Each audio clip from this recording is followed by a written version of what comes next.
이 시간에는 17구역 강사로 섬기시는 심정수 권사님께서 말씀 봉독해 주시겠습니다. 오늘 우리에게 주시는 하나님의 말씀은 베드로전서 2장 9절 말씀입니다. 신약성경 378쪽입니다.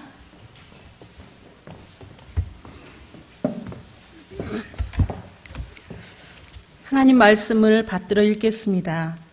그러나 너희는 택하신 족속이요 왕 같은 제사장들이요 거룩한 나라요 그의 소유가 된 백성이니 이는 너희를 어두운 데서 불러내어 그의 기이한 빛에 들어가게 하시니에 아름다운 덕을 선포하게 하려 하심이라. 아멘. 이 시간에는 담임 목사님께서 강사 목사님을 소개해 주시고 김세영 목사님께서 나오셔서 뿌리 깊은 나무라는 제목으로 말씀 전해 주실 때 큰 은혜 받으시기 바랍니다. 할렐루야.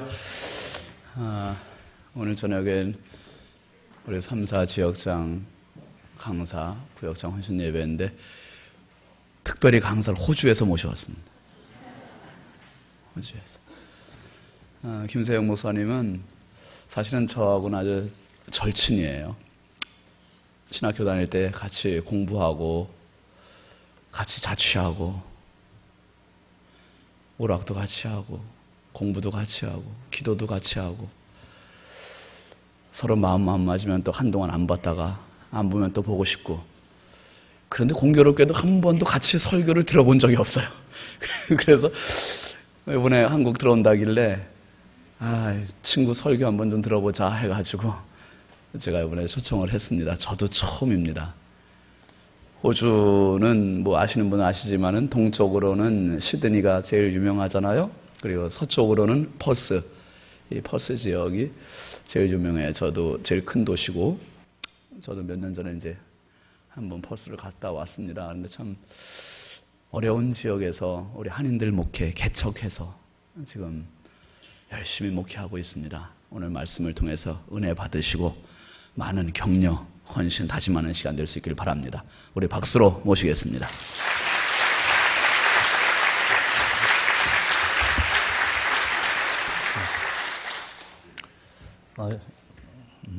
여러분들 저를 처음 보지만 저는 여러분들을 위해서 기도하고 있습니다. 우리 또 목사님 위해서 기도하고, 우리 부여, 우리 중앙교회가 또 이 부여에서 또 이 대한민국에서 더 나아가서 세계에서 또 하나님 나라를 확장할 수 있는 그런 승리하는 교회가 될 줄로 믿습니다. 네, 오늘 드리는 이 헌신 예배가 한 부분 구역장님, 강사님이 아니라 우리 모두가 하나님께 드려지는 그런 믿음의 또 산제사의 시간이 되기를 기도합니다. 호주 간지 한 16년 정도 됐고요. 제가 원래 전도하는 거 좋아합니다. 원 없이 하고 있습니다. 한국교회하고 조금 다릅니다. 한국에서 하나님의 손길을 피해서 여래저래 도망 다녔던 사람들이 마지막 예수님 만나는 곳이 저는 이민교회라고 생각합니다. 제가 사역하고 있는 교회의 한 70% 정도는요, 한국에서 전혀 교회 안 다녔던 사람들이에요. 전도하고 여러 가지 이유로 교회로 옵니다. 예수 믿고 싶어서 오는 사람들보다는 필요해서 오는 사람들이 많아요. 그리고 그들에게 교회가 많은 걸 도와주고 그들에게 또 예수님도 전하고, 사역하면서 참 감사한 거는요, 그런 얘기 들을 때입니다. 목사님, 그 하나님이요, 나를 퍼스에서 만나게 하려고 이곳에 보낸 것 같아요. 예수님 만나고 변화돼서 그렇게 간증하고 다시 대한민국으로 선교사로 보냅니다. 대부분 또 가는 사람들이 많고요. 어른들도 많이 또 전도하고요. 얼마 전에 이제 그런 한 분이 예수님을 믿고 또 변화되는 모습을 봤어요. 딸 아이 하나를 데리고 이제 애기 공부하려고 왔어요. 여러분들 한국 엄마들 대단한 거 아시죠, 그죠? 저는 영어 잘하는 줄 알았어요. 엄마가 영어 한마디도 못해요. 딸아이 데리고 온 거예요. 모르잖아요. 교회에 요청을 합니다. 좀 도와주세요. 한국에서 전혀 교회 안 다녔던 사람이에요. 교회 또 뭐 싫어할 어떻든. 교회가 또 아이들 학교라든가 이제 많은 거 도와줍니다. 그리고 이제 조금씩 말씀도 전하고. 그러다가 이제 이분이 어떻든 예수님에 대해서 마음의 문을 열었어요. 그러면서 이제 성경 공부도 하고 그러면서 어느 날 묻지 않았는데 은혜가 들어가면 사람이 입이 열리더라고요. 그런 간증을 합니다. 자기 얘기를 하는 거예요. 목사님 사실은 저 이래서 아이 데리고 유학 왔어요. 그래요. 그래 어떻게 오셨어요? 그랬더니 이분이 좀 잘 살았었나 봐요. 그래서 클 때 뭐 손에 물 한 번 안 묻히고 그런데 이제 결혼을 했잖아요. 결혼할 때는 이제 백마탄 기사인 줄 알고 했는데 뭐 남편은 또 그렇게 안 하잖아요. 그래서 이분이 상처를 많이 받았어요. 그래서 애기 하나 낳았는데 뭐 어떤 남편은 위층에 잠자고 자기는 아래층에 잠자고 남편 퇴근하고 나면 자기는 와서 밥 먹고 밥 먹고 나면 또 남편 퇴근 어떤 얼굴 안 쳐다보면서 그렇게 살다가 남편 보기 싫어서 유학 온 거예요. 애기 데리고 핑계 삼아서 나중에 얘기를 하더라고요. 그러면서 그분이 하는 얘기가 목사님 제 인생 그 암흑의 아빠 그 인간 만나서 내 인생 쫑났습니다. 뭐 한번 미워하더라고요. 뭐 도끼를 품고 있어요. 그러시냐고. 점점점 말씀을 접하고 또 예배 시간이 길어지면서 이분이 어느 날 갑자기 그런 얘기를 하셔요. 안 물어봤는데 처음에는 뭐라 그랬어요? 그 남편 자기 남자를 잘못 만나서 자기 인생이 정말 너무 망가졌다는 거예요. 어느 날 이제 이렇게 바꿔서 얘기하시더라고요. 목사님 요즘 제가 가만히 생각하니까 남편도 좀 잘못한 것 같은데 나도 좀 잘못한 것 같아요. 그러시더라고요. 이런 뭐가 임한 거죠? 은혜가 임한 거예요. 그래서 이 사람이 예수님을 좀 경험하나 보다. 나중에 또 만났어요. 또 그분이 그러시더라고요. 목사님 암흑이 아파요. 나 같은 여자 만나가지고 인생 좀 났어요. 뭐가 바뀌었어요? 입장이 바뀌었어. 옛날에 그 남자 때문에 내 인생. 복음 자체에 능력이 있습니다. 사람들을 변화시키고요. 훈련이 변화시킵니까? 아니면 뭐 교육이 변화시키겠어요? 생각을 바꾸게 하는 것은 복음, 그 하나님의 능력, 그 성령의 역사는 사람을 변화시켜 나가요. 너 얼마나 재밌는지 몰라요. 아마 우리 구역을 또 돌보고 계시는 우리 구역장, 우리 또 권사님들 그런 경험 많이 하시죠, 그죠? 사람이 변화될 때에 얼마나 감사한지 모릅니다. 여러분 하나님은 살아계십니다. 우리와 함께 계신 줄 믿습니다. 이 시간에도 우리 가운데 함께하고 계셔요. 이분이 우리를 변화시키고요. 우리를 하나님의 자녀답게 만들어 나가시는 이 영광스러운 사역이 얼마나 중요한지 몰라요. 어떻든 이제 그런 사역하고 있습니다. 감사하고요. 감사하고. 제가 살고 있는 퍼스는 여러분 잘 모르시죠, 그죠? 시드니에서 제가 있는 서쪽까지 비행기로 한 4시간만 5시간 걸립니다. 호주가 또 워낙 크니까. 날씨가 굉장히 더워요. 그래서 지난주에 제가 왔더니 우리 친척이 보고 왜 그렇게 얼굴이 까맣냐? 원래 조금 까만데 한 달 전까지 호주가 45도였었어요. 얼마나 덥던지 뭐 예배 처음부터 끝까지 해서요 30분에 다 마쳤습니다. 설교 10분 간단하게 하고 뭐 너무 더우니까 밥 후다닥 먹고. 그래서 제가 호주 살면서 재밌는 걸 하나 봤어요. 그게 뭔가 하면은 여러분 40도 감이 옵니까? 한국 그렇게 안 올라가죠, 그죠? 40도가 어느 정도 뜨거운가 하면은 햇빛에 여러분 까만 비닐을 놓으면 타요, 그냥 막 타버려요. 여러분 호주 산불 났다는 얘기 많이 듣죠, 그죠? 뭐 저희 어머니가 자주 저한테 전화해서 하는 얘기는 야 호주 산불 났다며 그럽니다. 우리 동네 아닌데 왜냐하면은 자연 발화가 되는 거예요. 그래서 햇빛이 너무 뜨거우니까요 나무들이 웬만하면 다 죽어요. 그 견디지를 못하는 거예요. 그런데 제가 이렇게 살면서 보니까 어떤 나무는 그 뜨거운 햇빛을 받으면서 하루에 몇십 cm씩 팍팍팍 커나가는 나무가 있더라고요. 어떤 나무는 어떻게 되고요? 그 뜨거운 햇빛에 죽는 나무가 있고. 그럼 물어봤어요, 호주 사람들에게. 왜 어떤 나무는 죽고 어떤 나무는 삽니까? 그랬더니 호주 사람들이 가르쳐 주더라고요. 그게 뭔가 하면 제가 살고 있는 퍼스는 사막이에요. 그래서 햇빛은 굉장히 뜨거운데 그 모래 한 3m 정도 들어가면요 이 물줄기가 있답니다. 그래서 그 나무가 그 땅 속에 있는 물줄기에 뿌리를 박은 나무는 햇빛이 쬐면요 광합성하고 밑에서 물 빨아들이고 그래서 여름에 팍팍팍 커나가는 거예요. 그러나 뿌리가 그 나무 뿌리가 물에 닿지 않은 나무들은 다 죽는 거예요. 저는 그걸 보면서 우리 신앙도 그렇다고 생각해요. 우리의 믿음의 뿌리가요. 그죠? 우리의 삶의 뿌리가 예수님께 깊이 뿌리 박힌 성도들은요, 어떤 환란이 오고 고난이 오고 역경이 와도요, 하나님을 떠나고 뭐 원망하고 그렇지 않아요. 저도 신앙생활 하다 보니까요, 예수님께 깊이 뿌리를 내린 성도들은 고난이 오면요, 더 기도하고 어떤 역경을 통해서 야, 하나님이 나를 이렇게 사랑하시는구나 더 감격하고요, 때로는 억울하고 답답한 일을 당할 때에 하나님의 능력을 경험하면서 하나님을 찬양하는 것이 뿌리를 예수님께 둔 성도들의 모습이더라고요. 우리 부여 중앙성결교회 모든 성도들은 여러분들의 삶에 또 믿음의 뿌리가 예수님께 깊이 내린 줄로 믿습니다. 근데 뿌리가 내리지 않는 나무는 어떻게 돼요? 다 죽는 것처럼 이렇게 앉아있을 때는 비슷해요. 근데 어떤 고난이 오고 환란이 오면요, 막 누구를 원망하고 뭐 싸우고 나중에 뭐 하나님 어디 있어? 말라 죽는 나무하고 비슷합니다. 오늘은 제가 뒷얘기를 하나 하면서 설교를 좀 정리를 하려고 합니다. 어떠세요? 여러분들은 정말로 여러분들의 삶에 믿음의 뿌리가 예수님께 깊이 뿌리 내린 것 같아요? 아멘 하시는 분이 아까보다 적어졌어요. 조금 겁나시는 것 같아요. 내가 뭔가를 물어볼까봐. 자, 제가 이제 사역을 하면서 정말로 예수님께 뿌리를 깊이 내린 성도들은요, 삶에 많은 변화들이 오는데 이것은 꼭 변화돼야 되더라고요. 이게 변화가 안 되면 많이 힘들어해요. 살면서 실수도 많이 하고. 그래서 오늘 제가 정말로 예수님께 깊이 뿌리를 내린 성도가 많은 부분들이 변화가 되는데 가장 중요하게 변화해야 될 것, 그것을 하나 여러분들과 함께 나누고 우리가 이 시간을 보내려고 합니다. 그게 뭔가 하면은요, 예수님께 깊이 있게 뿌리를 내린 성도들은요, 자기 자신에 대한 생각이 바뀌어요. 여러분들 굉장히 중요합니다. 예수 믿기 전에는 나라고 하는 사람을 생각할 때에 내가 공부를 아니면 얼마만큼 돈이 있고 막 그런 백그라운드를 가지고 나라고 하는 사람에 대한 생각을 가졌어요. 대부분 사람들이 그렇게 살잖아요, 그죠? 그러나 우리가 예수님을 만나고 나면 내가 누군가에 대한 생각이 바뀌어져요.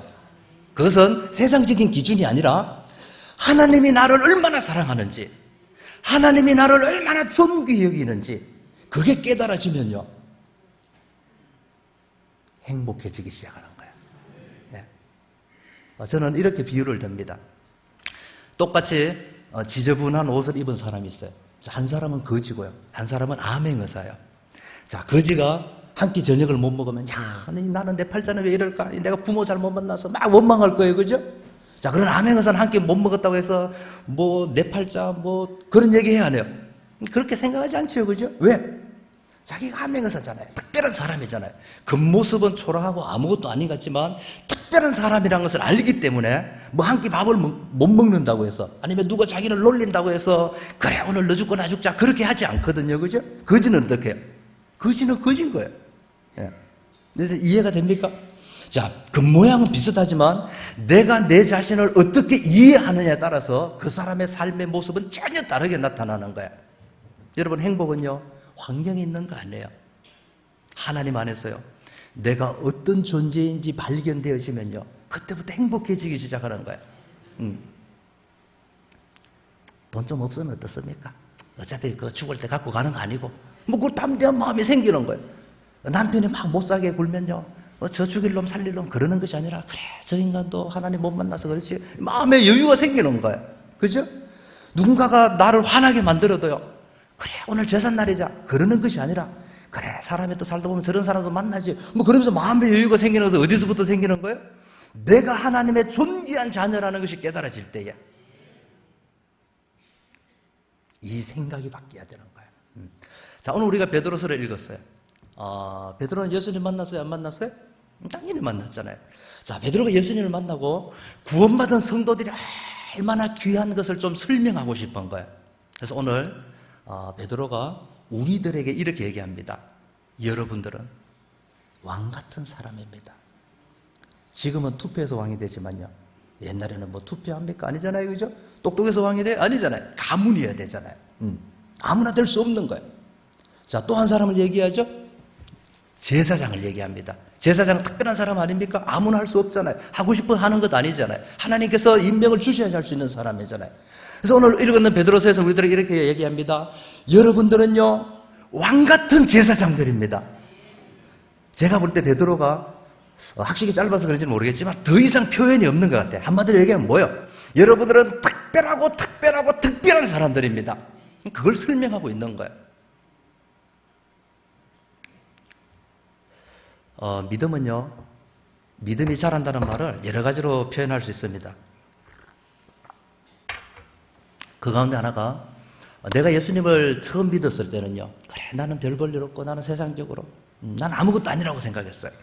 그러나, 우리가 예수님을 만나고 그분과 동행하고 하나님을 알아갈수록, 세상 사람들은 나를 뭐라고 얘기하든지, 하나님이 나를 얼마나 귀하게 여기는 것을 깨닫게 되면요, 그리고 그것이 깨달아지는 것이 믿음이 자라는 거예요. 예. 여러분, 우리 연세 많으신 분도 계시고 젊으신 분도 계셔요. 여러분들 거울 보면서 행복합니까?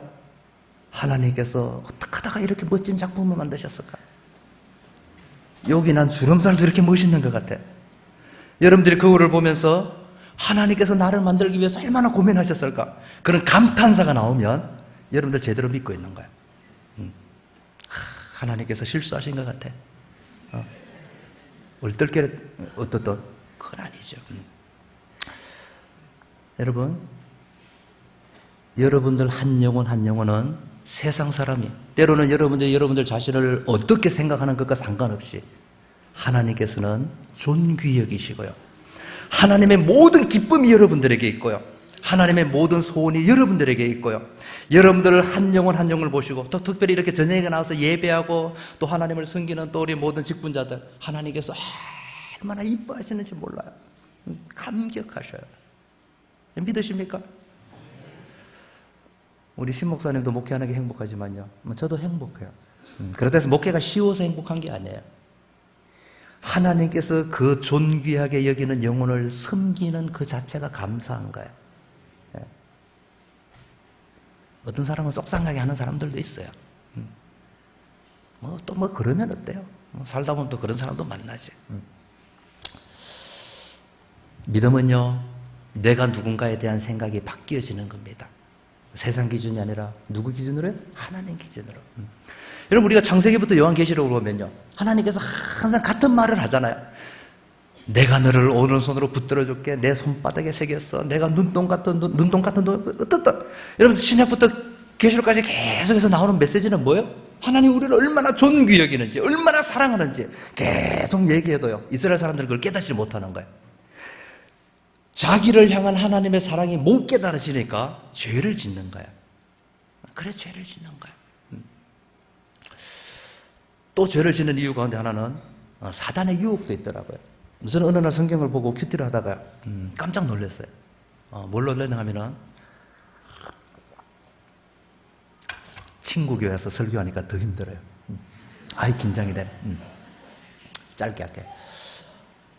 여러분들 예수님을 시험했던 거 다 아시죠? 그죠? 마귀가 와서, 그래서 뭐 돌을 떡으로 만들어라, 높은 곳에 뛰어내려라, 내게 절하라. 이거 다 알잖아요. 어느 날 제가 큐티를 하면서 깜짝 놀랐어요. 그게 뭔가 하면은, 그 사단이 예수님을 유혹할 때 이렇게 얘기합니다. 네가 하나님의 아들이었던. 그죠?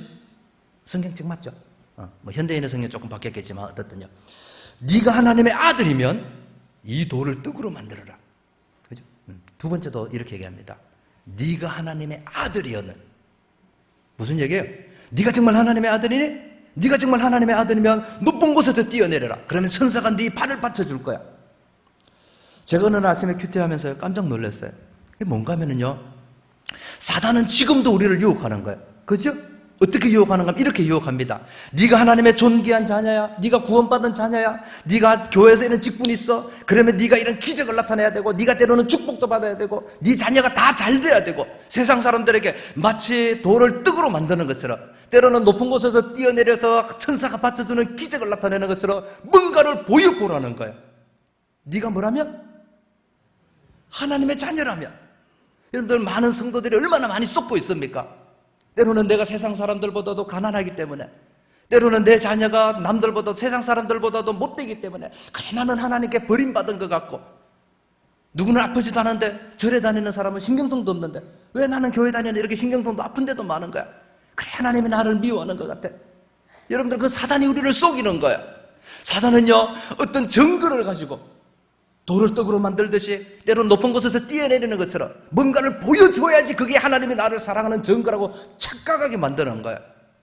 여러분들 왜 한국교회가 많이 부패하고 교회가 세상을 염려해야 되는데 세상의 교회를 염려하는 이유가 뭐예요? 예수 믿으면 다 잘 돼야 된다. 잘 되면 좋죠. 그게 나쁜 건 아니죠. 내가 모든 것이 세상 사람들보다 더 우월해야지. 하나님이 나를 사랑하는 것 같고 내가 세상 사람들보다 더 잘나야지. 하나님이 나를 존귀 여기는 것 같고 내가 구원받은 자녀고 그것은 아니라는 거예요. 이렇게 얘기하면 아무도 아멘 얘기 안 하더라고요. 그럼 목사님 뭐 세상 사람보다 못나야 됩니까? 아니요, 그걸 얘기하는 건 아니에요. 때로는 우리가 잘 살든 못 살든 때로는 아프든 건강하든 많이 배웠든 적게 배웠든 그것이 하나님이 나를 사랑하는 조건은 아니라는 거예요. 그것이 하나님이 나를 사랑하는 증거는 아니라는 거예요. 사랑하는 여러분, 하나님이 우리를 사랑하는 가장 중요한 증거는요, 십자가인 줄로 믿습니다. 그죠? 그죠? 여러분들 한 영혼 한 영혼을 구원하시기 위해서 예수님이 십자가에 돌아가신 거 믿으시죠? 자, 우리 한번 짧게 한번 얘기해 볼까요? 자, 여러분들이 시장에 가서요, 요즘 두릅이 많이 나오잖아요. 10,000원씩 두릅을 샀어요. 두릅이 뭔가 아시죠? 그죠? 미나리로 바꿀까요? 어떻다. 미나리 10,000원어치 샀어요. 자, 이게 쉽게 생각해 보세요. 자, 시장에 갔더니 누군가가 이렇게 미나리를 많이 넣고 파는데 10,000원이래. 내가 보니까 5,000원 정도밖에 안 돼 보여. 그럼 사요, 안 사요? 안 사죠, 그죠? 근데 이렇게 보니까 한 20,000원어치 되는 것 같아. 근데 10,000원이래요. 그럼 사요, 안 사요? 총알같이 사죠. 빨리 사죠. 왜? 보니까 한 20,000원어치 돼. 근데 10,000원이래. 10,000원 주고 사잖아요. 하나님께서 여러분들 한 영혼 한 영혼을 구원하시기 위해서 예수님이 십자가에 돌아가셨다는 말은요, 예수 그리스도의 생명을 여러분들의 생명과 맞바꿀 때에 하나님이 보실 때에 손해보는 거 없다라고 생각하셨다는 것을 믿으시기 바랍니다. 그 말은 내가 10,000원 주고 미나리를 살 때에 그 미나리는 10,000원의 가치보다도 더 있는 것처럼 여러분들 한 영혼 한 영혼은 예수님의 생명을 주고 살 정도로, 다시 얘기하면 예수님의 생명보다도 더 존귀한 영혼인 것을 여러분들 믿으시기를 바랍니다. 세상 사람들이 뭐라 그래도 당당해지잖아요. 겁날 게 뭐가 있어요? 돈이 좀 없어요? 그래, 나는 삼시세 때 밥 먹어. 그럼 당당해지면 되잖아요. 왜 크리스찬들이 우리가 죄를 안 지어요? 하나님이 무서워서요? 아니잖아요. 우리가 얼마나 존귀한 자녀인지 깨닫게 되면요, 죄 안 짓습니다. 거짓말 안 합니다. 그럼 뭐가 구차하게 거짓말해요? 좀 가난하면 어떻습니까? 또 아프면 어때요? 뭐 살다가 또 아플 수도 있죠. 어차피 이거 갖고 영원히 사는 거 아닌데. 그런 담대함이 생기기 시작하는 거예요. 왜 우리가 이 세상 살면서 하나님의 자녀인데 거지처럼 살고요? 조금만 어려움이 당하면 막 안절부절하고 조금 억울하면 잠도 못 자고. 왜 그러는 거예요? 하나님이 나를 얼마나 사랑하는지, 내가 얼마나 존귀한 사람인지 모르니까.